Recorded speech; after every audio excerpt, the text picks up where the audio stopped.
La ripartenza passa anche attraverso la cultura, la voglia di riportare i cittadini fuori casa per assistere ad eventi di varia natura.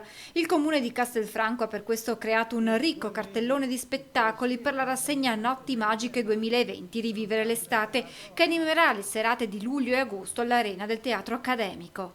Abbiamo messo in piedi una serie di avvenimenti che ha il suo fulcro nel cinema, 26 spettacoli cinematografici, intervallati da una decina di performance varie, che vanno dal teatro, dalla comicità, dalla musica la più varia. Il tutto si svolgerà nella massima sicurezza, distanziamento, igienizzazione e misurazione della temperatura, prenotazioni, controllo entrate e uscite, con l'arena che può contenere fino a 450 posti, ma che terrà conto delle diverse disponibilità a seconda della tipologia di utenza che ha riservato i posti, ad esempio nessun distanziamento per i congiunti, con un minimo di circa 200 persone. È un appello che facciamo stasera, rinasceremo sicuramente con la cultura e questo, la cultura farà turismo.